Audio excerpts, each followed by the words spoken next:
Hello everyone. देखिए, बड़ी interesting story है। The story of Louis Braille. ये लुइस ब्रेल ने केवल 12 साल की उम्र में बहुत ही ज़बरदस्त एक कारनामा करके दिखाया। ये एक छोटा बच्चा था, जब अपने पिताजी की वर्कशॉप में बैठ जाया करता था कभी कभी। इसका पिताजी जूते गाड़ने का काम करता था, इसकी वर्कशॉप थी। जूते की कटिंग वगैरह करने के लिए कुछ औजार रखे रहते थे। एक औजार जो बहुत पैना था, नुकीला था, तो उसकी आंख में लग गया था। जो घाव था वो कोई ज़्यादा गहरा नहीं था, लेकिन उसमें इन्फेक्शन होने की वजह से उसकी दोनों आंखें खराब हो गई। तो ये ब्लाइंड हो गया। तो ये जैसे इसका ब्लाइंड स्कूल में एडमिशन कराया गया, और वहाँ पे इसने एक इतनी ज़बरदस्त खोज कर दी जो आज पूरी दुनिया के ब्लाइंड पीपल जो हैं वो पढ़ते हैं। और उनके लिए इसने एक इतनी बेहतरीन जो खोज की, आइए जानते हैं उसी के बारे में इस चैप्टर के द्वारा। चैप्टर का नाम है the story of Louis Braille.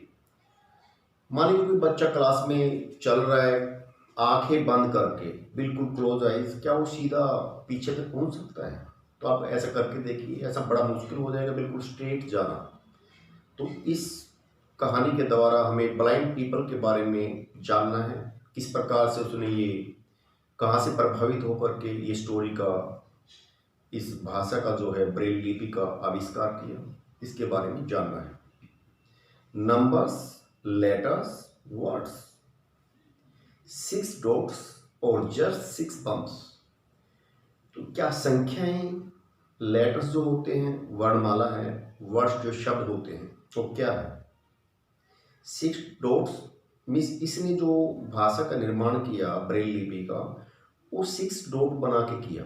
ए से लेकर जेड तक केवल 6 डॉट है। किसी भी लेटर में 6 डॉट से ज़्यादा नहीं है, लेकिन उसको किस प्रकार से आगे पीछे करना है, किस डॉट को मोटा करना है, किसको बारीक करना है, इसी 6 डॉट का ही गेम इतना ज़बरदस्त है जो इसने उस भाषा को अंधे आदमियों के लिए बहुत ही आसान कर दिया।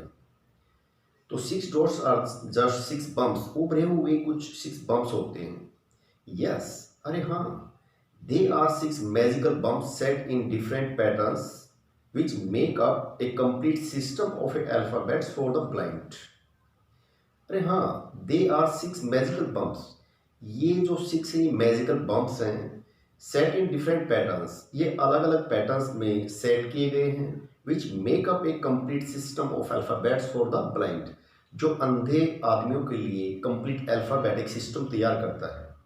Who made this code? ये कोड किसने बनाया?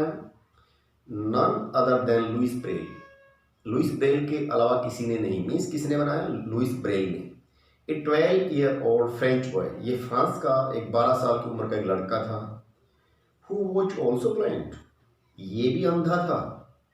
His work change the world of reading, इसके काम ने रीडिंग के संसार को ही बदल दिया।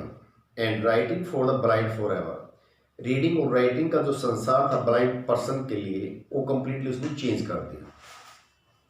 Louis Braille was born in 1809 में इसका जन्म हुआ था। In a small village near Paris, Paris के समीप एक छोटे से गांव में। His father earned living by selling horse harnesses, जो घोड़े होते हैं उनके हार्नेस, जो लगाम वगैरह है, जो लेदर के पट्टे होते हैं, या उसकी जो सैडल होती है गद्दी बैठने की, ये बनाया करता था। उससे वो कमाई किया करता था। एंड अदर लेदर गुड्स, और दूसरे लेदर के सामान बेच करके वो बना करके बेचता था, उससे वो काम चलाता था। Which he made in his workshop, जिसको अपने वर्कशॉप में बनाया करता था। He use sharp tools to cut, तो उसके पिताजी शार्प टूल्स रखता था उसको लेदर को काटने के लिए। And punch holes in the leather, और लेदर में होल करने के लिए, पंच करने के लिए बड़े नुकीले औजार रखता था। Louis would often spend time with his father in the workshop, Louis अक्सर समय व्यतीत कर लिया करता था अपने पिताजी के साथ में वर्कशॉप में।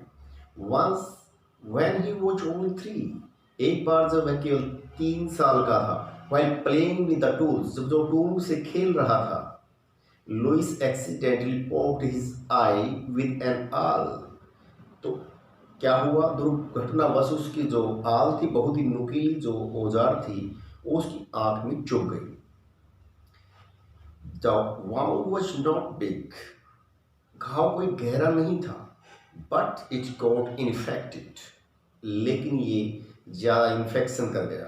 अ फ्यू डेज लेटर, कुछ ही दिनों बाद, young Louis lost sight in both his eyes. Louis Braille जो था उसकी दोनों आंखें जो है वो दोनों आंखों से अंधा हो गया, दोनों आंखें उसकी खराब हो गई। Life suddenly became very hard for Louis.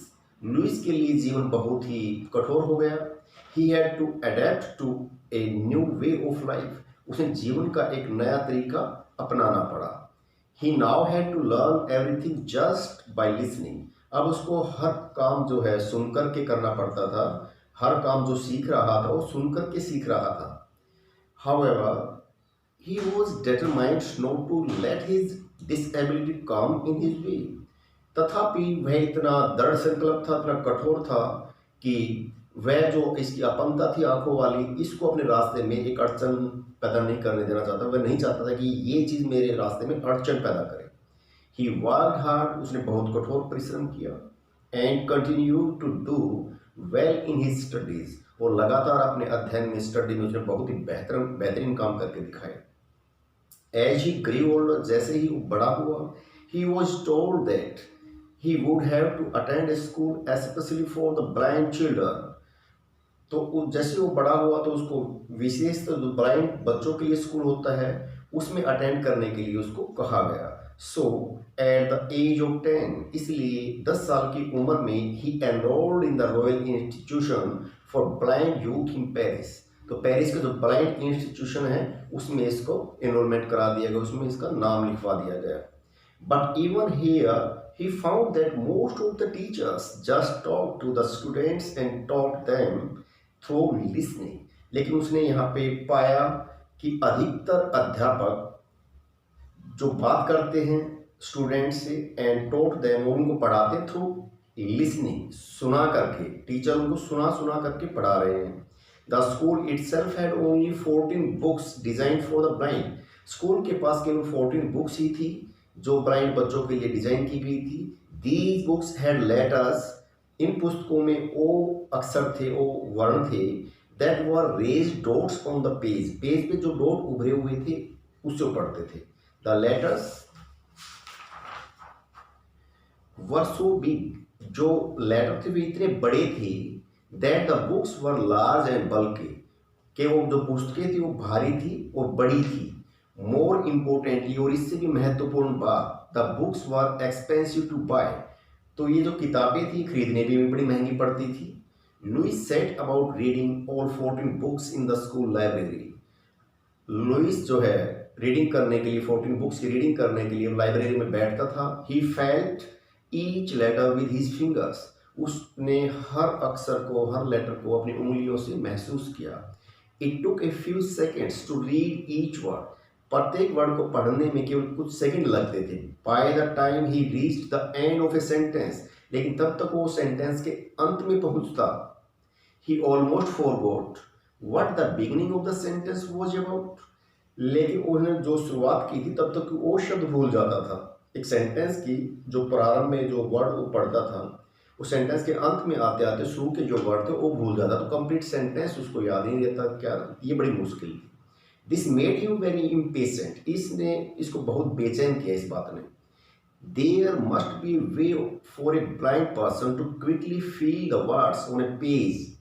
There must be, ये कहता है ऐसा जरूर होना चाहिए कोई ऐसा तरीका, फॉर ए ब्लाइंड पर्सन, एक ब्लाइंड पर्सन के लिए, to quickly feel the words on a page, कि पेज पे जो वर्ड्स उनको जल्दी से मतलब पढ़ पाए, ऐसा कुछ तरीका होना चाहिए। एंड रीड्स, और पढ़ पाए, as fast and as easily as a sighted person, जिस प्रकार से दृष्टि वाला आदमी, जिस प्रकार से जो आंखें जिसकी होती हैं, जिस प्रकार से एक नॉर्मल पर्सन किसी सेंटेंस को पढ़ता है, उसी स्पीड से, उसी फास्टनेस से वो पढ़ पाए, ऐसा होना चाहिए। ही थॉट, उसने विचार किया। Louis began thinking of a system for blind people to read. Louis ने विचार करना शुरू किया एक ऐसे सिस्टम पे ब्लाइंड पीपल के लिए ताकि वो अच्छे से पढ़ पाए। Then one day, तब एक दिन, a former soldier of the French army visited their school। एक फ्रेंच आर्मी का एक सोल्जर उसके स्कूल में उसने विजिट किया। He spoke about night writing, उसने बताया नाइट राइटिंग के बारे में कि रात को जो अक्षरों को कैसे पढ़ते हैं। An alphabet code made up of 12 raised dots and dashes, उसने बताया कि 12 जो हैं उभरे हुए डॉट्स और डैशेस, डैश लगे हुए, वो एक कोड बताया उसने जो रात के समय पढ़ते थे, उस सैनिक ने बताया। The army used it to deliver messages at night, army इसको मैसेज डिलीवर करती रात के समय, तो वो सैनिक कैसे पढ़े। द आर्मी यूज्ड इट, या आर्मी ने इसको यूज किया, उन डॉट्स को यूज करते थे वो to deliver messages at night, रात के समय मैसेज भेजने में। The soldiers could read the messages by running their fingers over them, soldier कैसे पढ़ते थे उन संदेशों को, सोल्जर्स जो है उन पे उंगलियां फिरा करके उन मैसेजेस को पढ़ा करते थे। This way they did not have to strike a match to read them, इस प्रकार से उनको माचिस जलाने की जरूरत नहीं पड़ती थी, राइट। क्योंकि सैनिकों को मान लीजिए अपने छुप के रहना है, रात के समय नहीं दिखाना कि हम यहाँ पे हैं, तो माचिस जलाने की जरूरत नहीं पड़ती थी। तो कोई भी उनको ऑफिसर संदेश देते तो टच करके उनको पढ़ते थे, जबकि ब्लाइंड नहीं थे, लेकिन वो नाइट टीचिंग थी उनकी, नाइट रीडिंग, इसके बारे में उस सैनिक ने उनको बताया ब्लाइंड स्कूल में। Unfortunately the code was too cumbersome, दुर्भाग्यवश जो कोड था बहुत बड़ा था, भारी था, बल्कि था। लुइस न्यू दैट, लुइस जानता था कि he could improve this alphabet in some way, कि वह इस अल्फ़ाबेट को किसी ना किसी तरीके से मोल्ड करके अच्छा बना सकता है। The next few days he spent working on an alphabet made up entirely of 6 dots, अगले कुछ दिनों तक उसने अपना काम करना जारी रखा, कुछ समय व्यतीत किया उसने अल्फ़ाबेट बनाने के लिए, 6 डॉट्स की कोई अल्फ़ाबेट बनाने के लिए उसने उस पर काम किया। The position of the different dots would represent the different letters of the alphabet, तो पोजीशन जो थी डिफरेंट डॉट्स की, जो पोजीशन उसने बनाई वो हर लेटर अलग अलग रिप्रेजेंट कर रहा था different letters of the alphabet, alphabet के डिफरेंट लेटर्स को वो पोजीशन शो कर रहा था। He sat there in his father's leather shop, वह अपने पिताजी के लेदर शॉप में बैठ गया। And picked up one of the blunt awls, और इसने बहुत तेज पैनी जो नुकीली एक ब्लंट आल उठाई, जिस पर आल से उसकी आंख खराब हुई थी, जिससे अंधा हुआ था, वही मान लीजिए बहुत नुकीली थी, वो उठाई उसने। The idea came to him in a flash, तुरंत उसके दिमाग में एक विचार आया। The very tool which had caused him to go blind, जिस टूल की बदौलत वह जिस टूल की वजह से वो अंधा हुआ था, could be use to make a raised dot, वही टूल डॉट उभारने में मदद करेगा। That would enable him to read, और उसी से वो योग्य हो गया उसको पढ़ने के लिए, डॉट बनाए उसमें कुछ उसमें के लिए औजार से। Louis use the burnt awl to punch out a sentence, Louis ने एक सेंटेंस लिखा उससे, तेज जो आल था और नुकीला एक औजार, उससे पिंच कर करके उसने एक सेंटेंस लिखा। He read it quickly from left to right, उन्हें लेफ्ट से लेकर राइट तक उसने बहुत जल्दी से पढ़ दिया जो सेंटेंस उसने लिखा। एवरीथिंग मेड सेंस, और हर चीज सेंस दे रही थी। इट वर्क, ये काम कर गया। Even for maths and music, math और म्यूजिक में भी काम कर गए। Now practically every country in the world uses Braille, और अब तकरीबन हर देश में उस ब्रेल की, उस लिपि का यूज किया जाता है अंधे लोगों के लिए। Braille science help blind people get around in public spaces, और ब्रेल के जो साइन हैं जो उसने बनाए थे, वो ब्लाइंड पीपल की मदद करता है अराउंड इन पब्लिक स्पेसेस, जो पब्लिक स्पेसेस हैं उनमें भी। एंड मोस्ट इम्पोर्टेंट, और इससे भी ज़्यादा जो इम्पोर्टेंट बात यह है, blind people can communicate independently. अब ब्लाइंड पीपल है इंडिपेंडेंटली, बगैर किसी की मदद के वो कम्युनिकेट भी कर सकते हैं। ये थी लुइस ब्रेल की एक बहुत ही बेहतरीन खोज, क्योंकि अंधे की मक्खी राम उड़ाता है और गरीब की मदद गरीब कर सकता है। तो अंधे जो थे तो उसके प्रति जो भाषा बनाई, क्योंकि उसकी पीड़ा तो अंधा ही जानता था ना, तो ये अंधा हुआ तो इसने एक बेहतरीन एक खोज की। इस प्रकार अच्छा आइडिया किसी के भी दिमाग में आ सकता है। ये थी उसकी एक बेहतरीन खोज, जिससे अंधे लोगों की भी दुनिया आज एक प्रकाश में है। यदि आपको वीडियो पसंद आई हो तो लाइक जरूर करें, और यदि आपका कोई साथी भी इस प्रकार की एक ये प्रभावित करने वाली एक स्टोरी है, यदि आप उसको भी सुनाना चाहते हैं तो शेयर भी कर सकते हैं। और यदि आप पहली बार हमारे चैनल को देख रहे हैं तो सब्सक्राइब करना ना भूलें। Thank you very much.